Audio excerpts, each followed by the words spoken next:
नमस्कार। आज हम मुंशी प्रेमचंद के एक बहुत ही अहम उपन्यास प्रतिज्ञा पर बात करेंगे। हमारे पास जो जानकारियां हैं वो इस उपन्यास के सामाजिक संदेश और कहानी के जो मुख्य तत्व हैं उन पर रोशनी डालती हैं।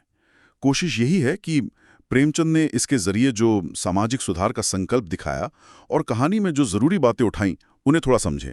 तो सवाल ये उठता है कि भाई एक प्रेम कहानी कैसे व्यक्तिगत त्याग और समाज बदलने की इतनी बड़ी कहानी बन जाती है।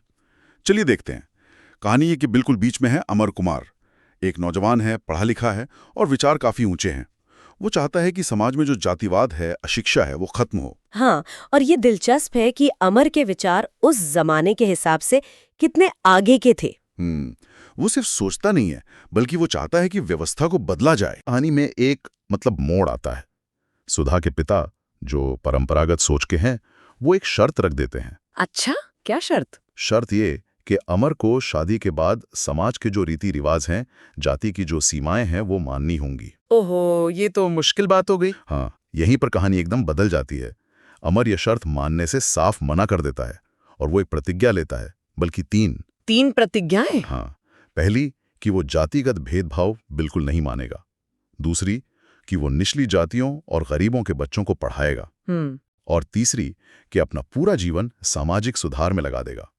और इसी वजह से उसका और सुधा का विवाह टूट जाता है। बाप रे, ये तो बहुत बड़ा फैसला था। अमर की ये प्रतिज्ञा सिर्फ उसका अपना फैसला नहीं था, ये तो उस वक्त के सामाजिक ढांचे पर सीधी चोट थी। और ये दिखाता है कि बड़े आदर्शों के लिए व्यक्तिगत सुख का त्याग वो कितना मायने रखता है। बिल्कुल। और शादी टूटने के बाद अमर सच में अपनी प्रतिज्ञा पर अमल करना शुरू कर देता है।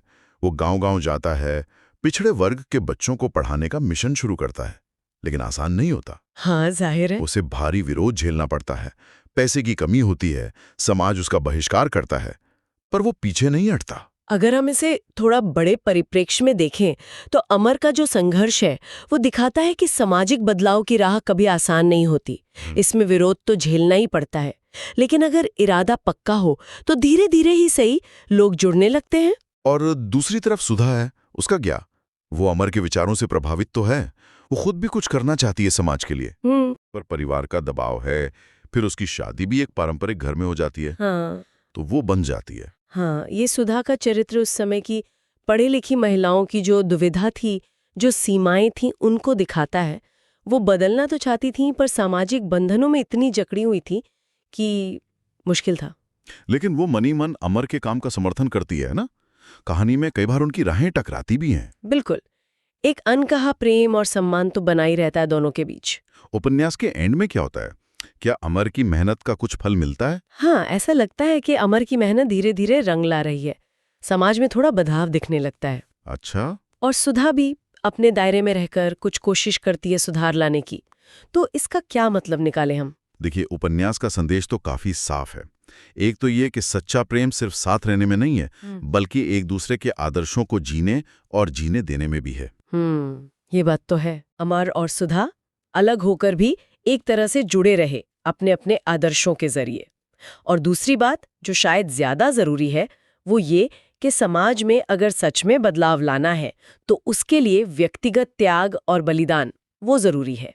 तो प्रतिज्ञा सिर्फ एक उपन्यास नहीं है, ये सामाजिक अन्याय के खिलाफ एक आवाज है, व्यक्तिगत सुख को त्यागने और सच्चे प्रेम के गहरे अर्थ को समझने का एक आह्वान है।